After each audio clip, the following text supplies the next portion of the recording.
हाँ, ये जो बढ़ता जा रहा है उसके साझी समाधान क्या हो सकते हैं? हम जब किताब द्वारा आए, खासकर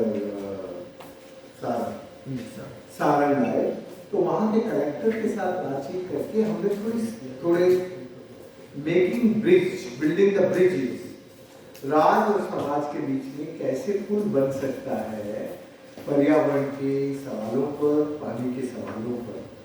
क्योंकि बिहार ना भगवान का लाडला बेटा है, और लाडले लोग जो होते हैं वो बिगड़ जाते हैं जल्दी से। तो बिहार भगवान का लाडला बेटा इस मायने में है कि भगवान ने आपको बहुत हरियाली दी है, बहुत पानी दिया है। तुम्हारे यहाँ जो बादल आते हैं ना वो बरसते हैं। हमारे राजस्थान में बादल आते हैं और बिना बरसे रूठ कर चले जाते थे।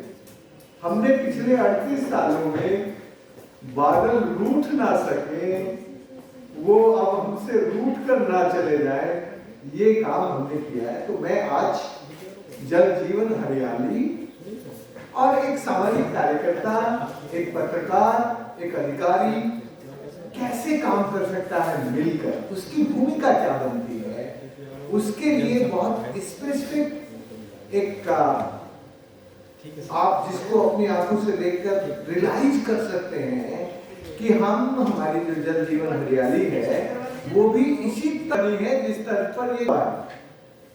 तो क्या हमारी जल जीवन हरियाली इस तर्ज पर उतने आगे तक जा सकती है क्या? तो जो आज का जो खासकर मैं सिंह साहब को वाकई धन्यवाद देना चाहता हूँ कि बहुत कम समय में उन्होंने आप सबको बुलाया, समय नहीं था इतना, इतनी जल्दी से मीटिंग बुलाई। लेकिन आज की बैठक को एक तरह से जरा ये देखिए, और आप अधिकारी हैं और ये काम कर रहे हैं, तो जरा निसंकोच मुझे अपने सुझाव भी दीजिए बातचीत के बाद में, और सवाल भी पूछिए मुझसे। ये केवल मैं भाषण दे रहा हूँ, प्रवचन नहीं है।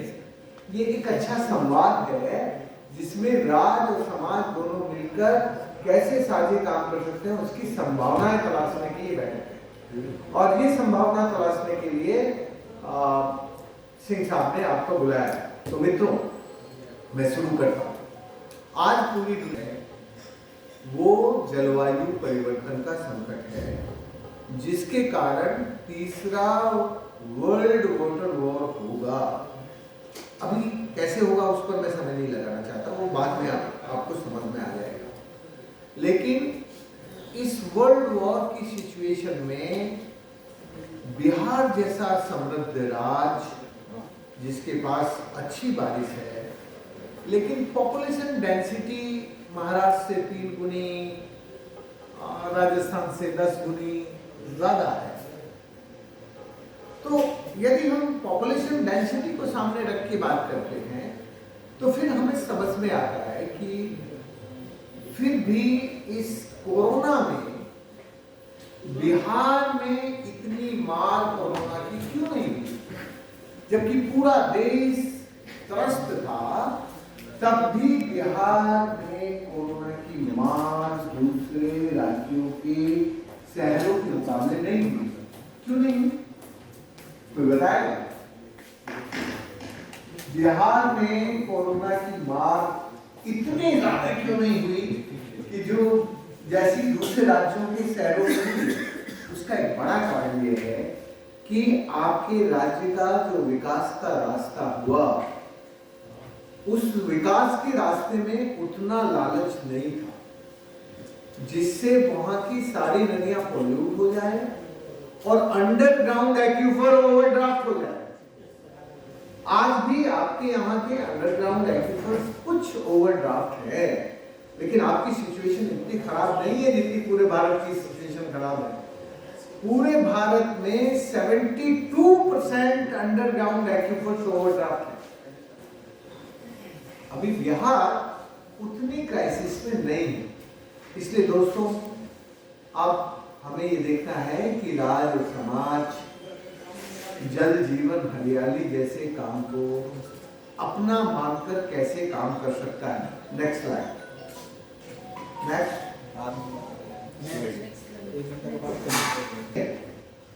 एक तरफ वो इन्वायरमेंटलिस्ट हैं इस दुनिया के जो ये मान बैठे हैं कि हमारी इकोलॉजी को, हमारे इन्वायरमेंट को कॉर्पोरेट ने पॉल्यूट किया, एक्सप्लॉइट किया, और उनकी जो एंगरनेस है, उनका जो गुस्सा है, वो सरकारों के ऊपर है कि सरकारें कॉर्पोरेट को बहुत जल्दी सुनती है लेकिन समाज को नहीं सुनती।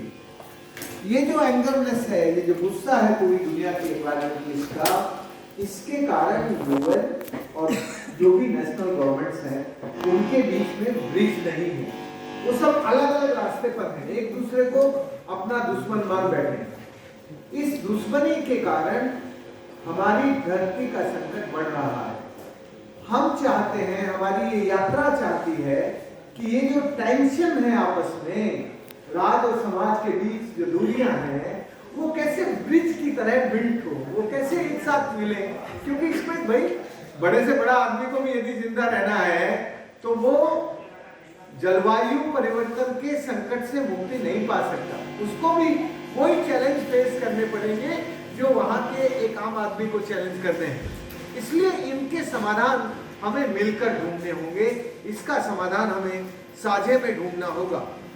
साझे में ढूंढने के लिए इसके सॉल्यूशन कैसे होंगे, इन सॉल्यूशंस में हम यदि भारत के लिए देखें तो इंडियन कम्युनिटी को, देखो आपके पास कितना भी बड़ा ढांचा हो, आपके जिले में कितने भी सरकारी अधिकारी हों, तो क्या आप अपने जिले के पानी के संकट को एक अधिकारी के तौर पर हल कर सकते हैं? कदाचित नहीं। तो हम कैसे अपनी कम्युनिटी में ये रियलाइजेशन और इंटरलाइजेशन पैदा करें कि उसको ये समझ में आ जाए कि भाई ये जो पानी का, प्रकृति के रक्षण का, संरक्षण का काम है, ये हमारे साझे भविष्य को बेहतर बनाने के लिए है। वो उसका नजरिया साझा देखने का, अपने फ्यूचर को साझेपन से देखने का नजरिया उसका कैसे बने, ये दृष्टि एक गांव के लेवल पर एक कर्मचारी, ब्लॉक के लेवल पर एक अधिकारी, जिले के लेवल पर एक अधिकारी कैसे इस बात को ट्रांसलेट कर सकता है अपनी कम्युनिटी के साथ, कैसे इस बात को ठीक से अपनी कम्युनिटी में रियलाइजेशन और इंटरलाइजेशन पैदा कर सकता है। ये एक सरकारी ढांचे में लगे हुए अधिकारियों के सामने चैलेंज होता है। इस चैलेंज के सॉल्यूशन, इस चैलेंज के समाधान तुम्हें किसी वक्त मुझसे पूछने चाहिए, लेकिन अभी ना पूछिए, पहले समझ लीजिए। हो सकता है कि तुम्हारे सवालों के जवाब इस प्रेजेंटेशन में बिना पूछे मिल जाए, लेकिन इसको एक सवाल मान के आपको देखना है कि आपकी सरकार फॉर्चुनेटली जल जीवन हरियाली, इसका मतलब ये कि आपकी सरकार ये मान बैठी है कि भाई यदि हमारे पास कितना भी पानी हो, फिर भी यदि हम पानी का ठीक से इंतजाम नहीं करेंगे तो ये क्राइसिस हमारे राज्य में आने ही वाली है। इसीलिए इस क्राइसिस को फेस करने के लिए आपके राज्य में आपकी सरकार ने बेसिकली एक चिंतन तो शुरू किया क्राइसिस से पहले। तो इस क्राइसिस को मिलकर कैसे एड्रेस कर सकते हैं, ये आज का आपका विषय है। और इस विषय पर जरा शुरू से ही आप नोट कर लीजिए, ध्यान कर लीजिए, और जब आपको लगे कि नहीं मेरे सवाल का जवाब अभी नहीं आ रहा है, एंड तक पहुंचते पहुंचते तो आखिर में मुझसे सवाल पूछ लेना। यदि आज की तारीख में देखें तो भारत के 17 राज्यों के 365 जिलों में लगभग 2.5 लाख गांव ऐसे हैं जिनका अपना पानी पीने के लायक नहीं है। कहीं ओवरड्राफ्ट है और कहीं पॉल्यूटेड है और कहीं ऑलरेडी पहले से कम है। तो ये और ये जो फ्लड है, ये फ्लड का मार भी बढ़ रहा है। ऐसा नहीं है कि केवल स्केर्सिटी बढ़ रही है, एक तरफ सरप्लस और दूसरी तरफ स्केर्सिटी, दोनों जमीन पर बढ़ रहा है। जिस वक्त मुझे आजादी मिली, मेरे देश को आजादी मिली, उस वक्त जितनी जमीन पर स्केर्सिटी ऑफ वाटर था, आपने यदि नहीं पढ़ी हो तो जरा पढ़ लेना, ढूंढ लेना। 1957 की जो प्लानिंग कमीशन की रिपोर्ट है पहली, उसमें देखिए कि हमारे देश में कितने गांव ऐसे हैं जिनके पास अपना पानी नहीं है। उस रिपोर्ट को देखने से आपको पता चलेगा कि कुल 232 गांव हैं जो नो सोर्स लिस्ट में है। उस वक्त नो सोर्स टाइटल था, जिनका अपना सोर्स नहीं है, अपना पानी नहीं है, कुल 232 गांव। अभी आपकी सरकार, भारत सरकार कहती है कि करीब करीब 2,65,000 गांव ऐसे हैं जिनका पानी पीने के लायक है। तो अब देखिए आपने यात्रा कहां से शुरू की और कहां पहुंच गए। तो ये जो आपका स्केर्सिटी है, ड्राउट है, और दूसरी तरफ फ्लड है, ये दोनों बढ़ रहे हैं। ये क्यों बढ़ रहे हैं? अब आप अपने भारत का नक्शा देखिए कि हमारी इंजीनियरिंग और टेक्नोलॉजी ने हमें डिस्चार्ज करना बहुत सिखाया। तो हमने डिस्चार्ज करने के लिए बोरवेल, ट्यूबवेल, सबमर्सिबल बहुत तेजी से लगाए, क्योंकि हमें एक्सट्रैक्शन करना हमारी पढ़ाई का हिस्सा था। हमारी पढ़ाई ने सिखाया, हमें क्या सिखाया? Maximum use of natural resource. तो जब आप maximum use of natural resource पर जाते हैं तो फिर आपको एक्सट्रैक्शन करने वाली टेक्नोलॉजी और इंजीनियरिंग ही काम आती है।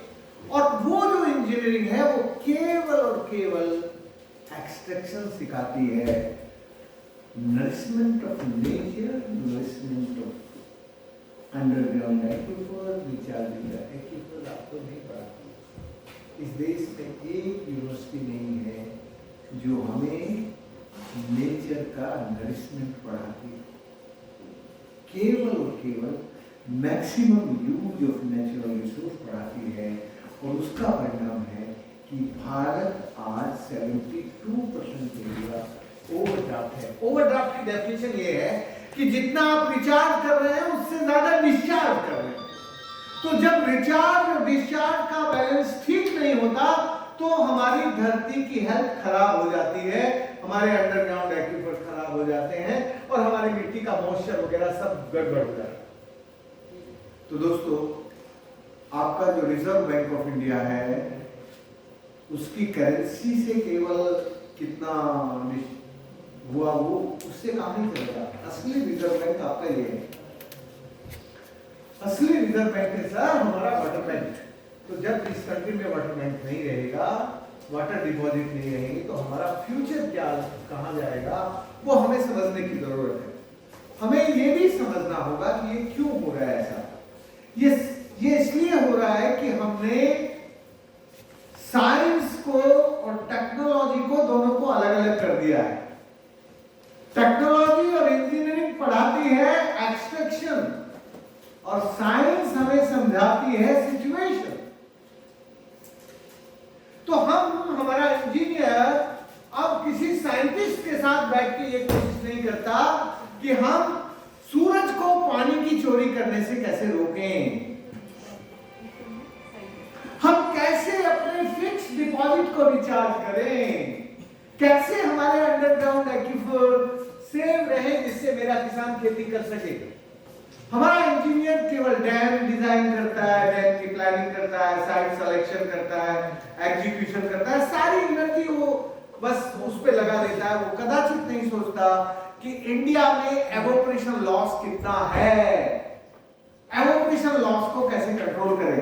मेरा टीचर चूंकि अनपढ़ किसान था तो उसने मुझे सबसे पहले पानी का काम करने से की शुरुआत करने से पहले मुझे धरती की का पेट दिखाया।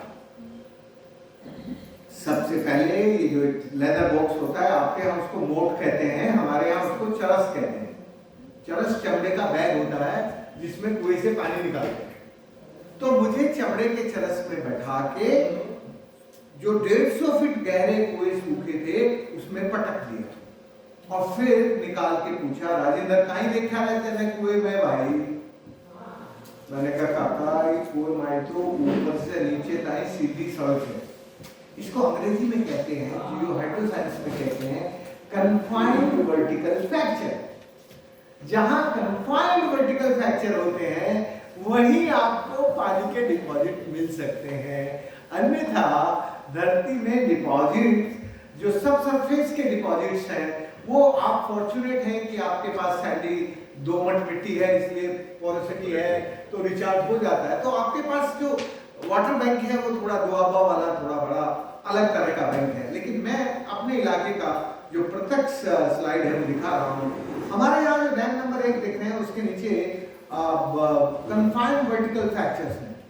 वो एक स्ट्रक्चर बनने से सारा पानी धरती के पेट में चला जाता है, और धरती के पेट में जब आप डैम नंबर 5 के नीचे जाएंगे तो एक नदी दिख रही है आपको।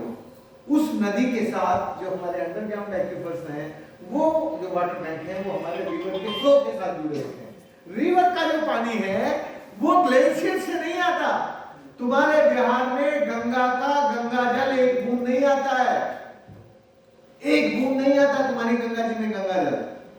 सारा शहरों का मलमूत्र आता है, उद्योगों का प्रदूषित जल आता है। तो फिर ये कैसे आता है? ये ऐसे आता है कि पहले वो पानी धरती में जाता है। आप चूंकि तीसरी स्टेज है गंगा की, बिहार, तो फिर आपके एक्वीफर जो है वो उनमें से वो पानी परक्यूट होके आपकी गंदा पानी आपकी नदियों में आता है। तो क्या करें हम?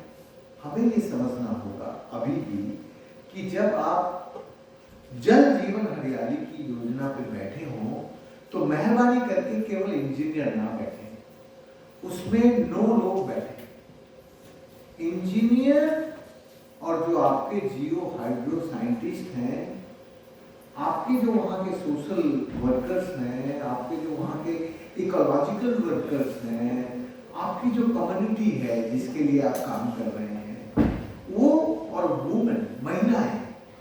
दोस्तों, भारत यदि कभी दुनिया का गुरु था तो वो इसलिए था कि भारत में नीर, नारी और नदी का सम्मान था।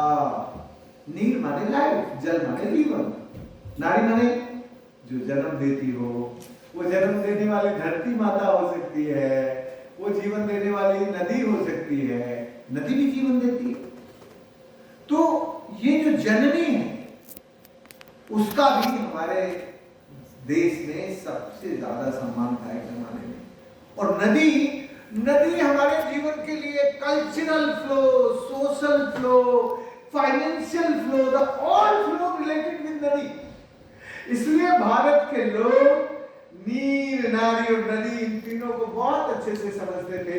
और जब तक भारत के लोग इन तीनों को समझते थे तब तक भारत के लोग दुनिया के गुरु थे, ग्लोबल टीचर थे, ग्लोबल टीचर। दोस्तों, ये केवल बात नहीं है कि हम दुनिया के गुरु थे, वाकई हम दुनिया के गुरु थे, लेकिन हम दुनिया के गुरु वॉर में नहीं थे, इकोनॉमिक वर्ल्ड में नहीं थे। हम दुनिया के गुरु थे इंडिजिनस नॉलेज में, विजडम में। इसलिए दुनिया हमें टीचर की तरह देखती थी, सिखाने वाले देखती थी। आज हम नहीं बचे हैं। तो यदि हमें वैसा बनना है तो जल जीवन हरियाली से जुड़े हुए प्रत्येक अधिकारी को ये सोचना होगा कि भाई जो काम उनको उनके टास्क में दिए हैं, उन कामों को कैसे एक साथ अपनी कम्युनिटी के साथ, और जब आप as a engineer site selection कर रहे हो तो अपने साइंटिस्ट को साथ लेकर इस काम को बढ़ाना चाहिए, आगे करना चाहिए। तब आप एक्यूरेट एग्जैक्ट साइट सिलेक्शन कर सकते हैं, अन्यथा तो नहीं कर सकते। तो साइट सिलेक्शन में एक अधिकारी अपने कैसे कम्युनिटी को, और जो साइंस को समझने वाले, साइंस कौन सी, कैलकुलेशन और कमर्शियलाइज साइंस नहीं, science with sense and science with common sense को समझने वाले लोग आपके साथ साइट सिलेक्शन करने में आपके साथ होने चाहिए। दोस्तों, इसको यदि आप करेंगे तो बिहार में किस तरह से आप ये जो एवोपरेशन लॉस है उसको कंट्रोल कर सकेंगे, बिहार में जो आपका जो स्वेटिंग है, इरोजन है, उसको कंट्रोल कर सकेंगे। नेक्स्ट देखो, ये मेरी नदी है जो पहले मरी हुई थी, सूखी थी। मैंने इस नदी को कैसे आज पैरेलल किया। ये मेरी नदी अब शुद्ध सदा निरा होकर बहती है। कैसे? जरा समझो इसको। Next next next next. हर नदी में अलग अलग तरह के एक्यूफर होते हैं और ये 6 तरह के एक्यूफर के कैरेक्टर आपके बिहार में, इन 6 कैरेक्टर के अलावा 7वां कैरेक्टर नहीं है नदी का।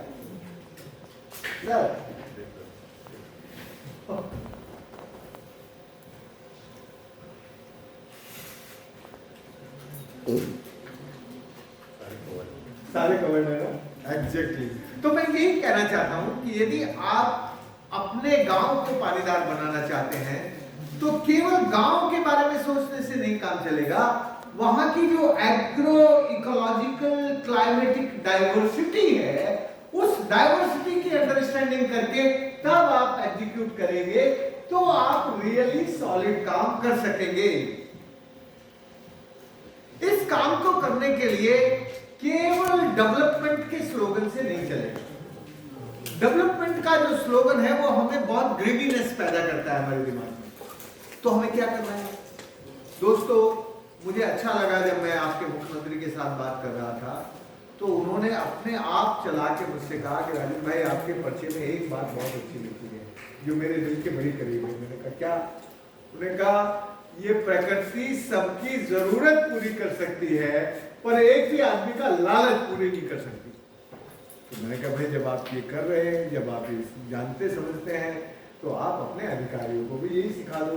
तो उन्होंने कहा देखो भाई राजन भाई, हमारे अधिकारी हमारी बात को कितना समझते हैं ये हमारे लिए कहना मुश्किल है पर हम करना तो चाहते हैं। बहुत विनम्रता से उन्होंने कहा हम करना तो यही चाहते हैं। तो दोस्तों मैं इतना कहना चाहता हूं कि आपकी सरकार ऑलरेडी इस बात को समझ रही है जो मैं कह रहा हूं। मुझे इसके लिए कुछ ज्यादा कोशिश करने की जरूरत नहीं है और मैं किसी दलगत राजनीति में विश्वास नहीं करता, जरा ये समझ लेना। मेरा कभी किसी दलगत राजनीति से कोई संबंध नहीं रहा, इसलिए आप ये सोचें कि मैं केवल आपके वर्तमान मुख्यमंत्री से बात कर रहा हूँ, दूसरे मुख्यमंत्रियों से नहीं कर रहा। मैं हिंदुस्तान का कोई मुख्यमंत्री नहीं है जिसके साथ इस विषय पर बात ना कर रहा हूँ, लेकिन मुझे तुम्हारा मुख्यमंत्री थोड़ा प्रकृति के करीब दिखता है, जिसको अपनी रूरल इकोनॉमी पर कॉन्फिडेंस है, जो अपने गांव की इकोनॉमी को थोड़ा समझता है। नहीं तो ज्यादातर जो सीएम है इस कंट्री के वो रूरल इकोनॉमी के बजाय अर्बन इकोनॉमी और इंडस्ट्री इकोनॉमी को ज्यादा प्रीफर कर रहे हैं और ज्यादा ध्यान उनका उस इकोनॉमी की तरफ है। इसलिए आप एक अच्छे राज्य के अधिकारी हैं, एक अच्छे राज्य के अधिकारी होने के नाते आपको ये काम करने में ज्यादा सुविधाएं हैं, आप ज्यादा तेजी से चल सकते हैं। यदि आपको जल जीवन हरियाली का काम करना है तो सबसे पहले वहां के नौजवानों के साथ बैठकर अपने गांव का रिसोर्स मैपिंग कराइए। उस गांव में कितना पानी है, कितने ऑलरेडी आहार हैं, कितने पाइन हैं, कितने तालाब हैं, कितनी ताल है, कितनी पाल है, कितनी जाल है, जो भी आपके यहाँ जल संरक्षण की संरचनाएं हैं जिस भी डिजाइन की है उन सबको आपके रिसोर्स मैप पर लेके आना ही पड़ेगा। तब आप अपने कॉमन फ्यूचर को बेहतर बनाने के लिए जल जीवन हरियाली में आगे मूव कर सके। नेक्स्ट, आपको ये देखना पड़ेगा कि आपके जिले में कहां पर किस तरह के कंटूर्स हैं, किस तरह के स्लोप्स हैं।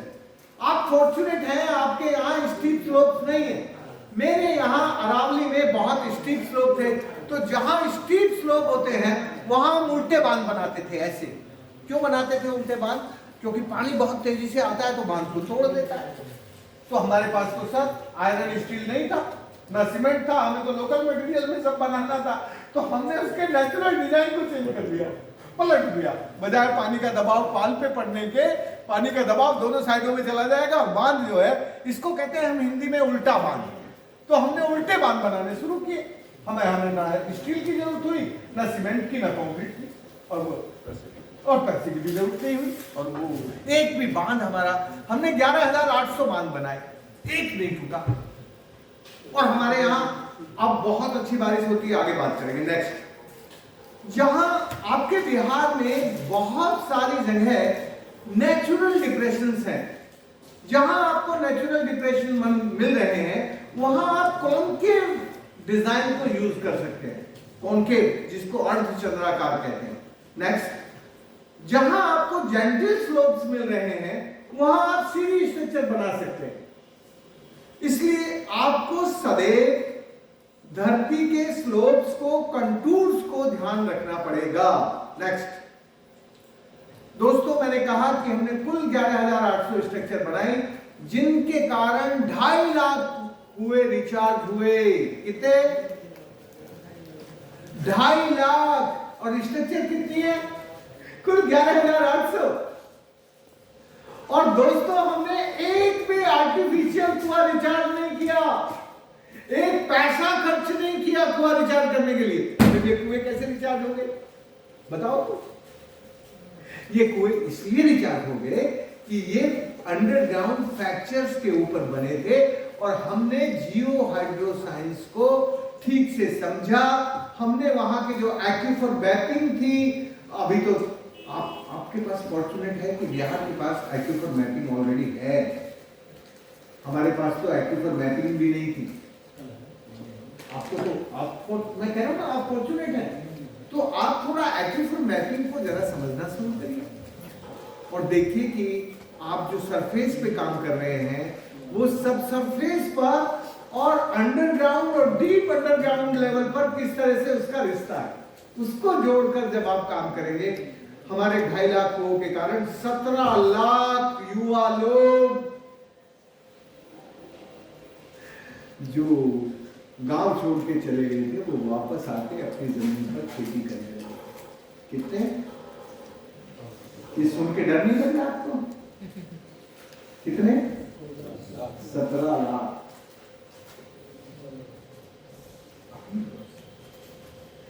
दोस्तों, मैं बहुत सिंपल साइंस है।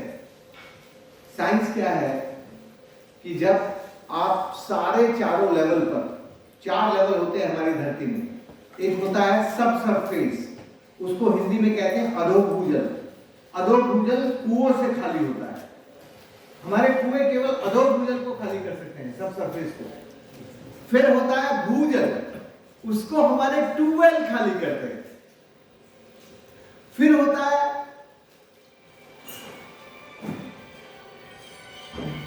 गहरा भूजल, उसको अंग्रेजी में कहते हैं डीप एक्यूफर, उसको बोरवेल खाली करते हैं। और एक होता है पाताल तोड़, जो डीपेस्ट एक्यूफर का पानी निकालता है, उसको हम पाताल तोड़ कहते हैं अपनी भाषा में। तो ये चारों लेवल जब खाली हो जाते हैं फिर आपकी नदी में, कुएं में पानी नहीं रहता। तो जब मैंने एक पानी का काम शुरू किया तब हमारे चारों लेवल खाली हो गए थे और लोग उजड़ के चले गए थे। हमने क्या काम किया? उस जमाने में मेरे गांव की औरतें गीत गाती